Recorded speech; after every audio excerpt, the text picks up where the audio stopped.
I was going to be the youngest girl to ever play. At this time last year, I was in high school. I hadn't even graduated high school yet.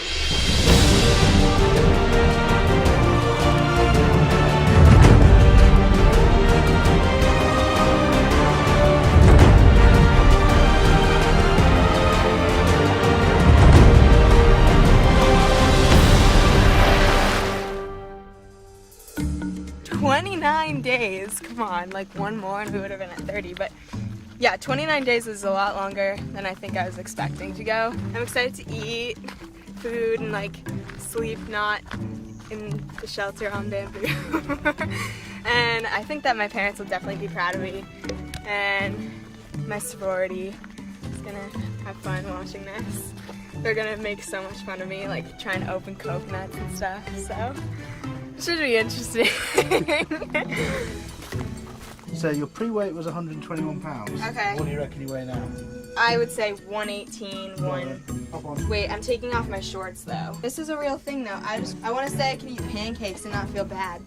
So you now weigh 110 pounds. Oh my god! I haven't weighed like 110 pounds since like 8th grade. Grab yourself a seat. I can eat pancakes, okay? This is kind of fun actually. I thought it was going to be like really sad, but like, it's not that bad. I mean, it sucks, but it's okay. I've grown up watching Survivor since I was like 5, when it first aired. I've always wanted to play the game. I always tried to convince, you know, all my family members, like, play the game. No one ever wanted to do it, so as soon as I was old enough, I applied, and I made the first round of applications and everything. And so I decided, you know, initially not to tell people how old I was, and I lied about my age, said I was 20, said I was 21. I actually turned 19 during the game, so then I was 22. But but I decided to lie about it just because I didn't want like to be considered the baby like right off the bat. And then I kind of used that like lie as like a tactic to align with people, you know, like this is my secret, I'm gonna tell you, you can trust me because I'm telling you the truth. Yeah, I'm happy that I'm part of the jury. My dad was like, before I came out here, my dad was like, make the merge and make the jury or you'll never get a date. So I'm glad that I'm glad that I'm on the jury. Hey! And hugs. And chunks. Hugs. I'm sorry for voting you. No, it's okay. We can talk later. Yeah. Are you sorry for wanting to vote me? Yeah. How much did you lose? 11 pounds. Nice. I was shocked because, holy, Yeah, you oh look my like god. Robin. Ah! Stop telling me that. Is this seriously mine? Yes. Yeah. Oh my god. But you have to pay the bill first. Oh my god. Came back and I was like eating a cheeseburger and just talking to Scott and Neil and Nick. Debbie a little bit, but mostly Scott, Neil, and Nick for like probably like 3 hours, maybe even more. So I started with a D and I'm trying to figure it out going from D, and then all of a sudden I hear Michelle go, blindsided, and she had the word spelled out. But I had literally a 5-minute lead on her. I was this close to winning immunity today. Ponderosa is definitely like group therapy. You know, we all have the opportunity to kind of talk about our experience. It was She wanted you. She wanted me. I know. And then I won immunity. I went to bat for you. And then you know what happened? Is I was this close to, so I was the swing vote that night. If I voted Sydney, then I would have put Aubrey and Michelle's ass on the line because they would have written you. So I decided to go with them, and hopefully that would benefit me later on. And then Aubrey screwed me over. Remember what the monkey said when the lawnmower ran over his tail. It won't be long now. How many times have I heard that? Oh my god. I'm sad. This is so bad. God, this is so unnatural. My hair is so greasy. I'm like on the verge of dreads. Holy. Oh my god, I am dirty. My ear is dirty. I don't want to stop. When you start Survivor, it's kind of like starting college, and you're in your first week of college, you kind of hang out with just like your roommate and like a couple of friends, maybe you met at orientation, and that's like your original tribe. And then like as you get into it, you kind of find the people that you click with later on. Yeah, so when Julie arrives, she's bubbly, she's happy. I love that type of personality. She's positive. She's got spunk.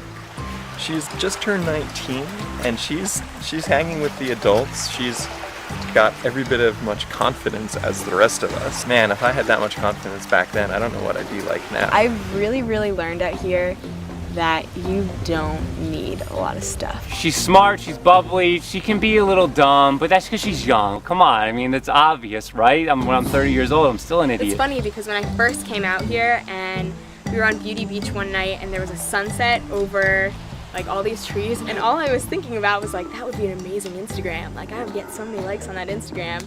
And from that moment on, I was kind of like, ew. Because she's this mix of this mature individual who's intelligent and fun to talk with, as well as being 19 years old. I've always been on the computer since a little kid, you know. My life has been driven by technology, and I feel like I've never gone this long in my life without looking at screens. Like, I feel like there's always TV screens, always computer screens everywhere you go. So to be completely unplugged has actually been awesome. Yeah, I have to give her a pass just because she's so young for coming out here. That's a difficult position to be in, and she's done a fantastic job with it. I was really surprised. I thought that I would really miss, you know, social media. I thought that I would really miss being able to text and call my friends, but it's been so refreshing just knowing that you can live without all this stuff. Being unplugged has been amazing for me because I've never been unplugged like this before. Happy birthday to you. Happy birthday to you. Happy birthday, dear Julia. Happy birthday to you. Sweet 16, yay! We were going to have Nick jump out of the cake.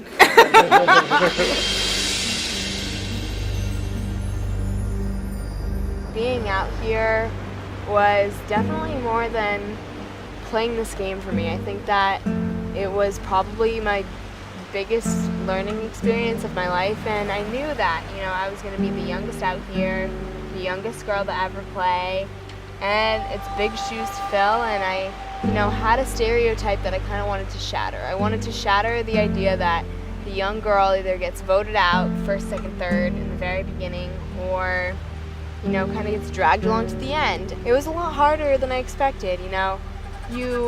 When you're out there and you're with all these people, you have to kind of put on this front, and you are yourself to an extent because you're raw and you're exposed and you're, you know, everything's stripped from you. So you are yourself and you are genuine, but there's definitely a part of you that needs to remain tough and remain strong. And for me, being so young and, you know, just leaving my family only 8 months ago, at this time last year I was in high school. I hadn't even graduated high school yet. So I think that it was a great learning experience for me. I learned a lot about myself.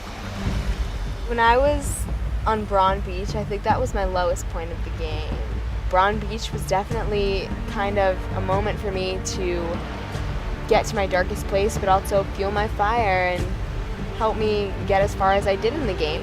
And I'm, you know, proud to say that I am the only one on this season who had an exile experience. And as awful as it was and as hard as it was, it gave me a lot of strength, and it's something I'm gonna kind of take with me the rest of my life.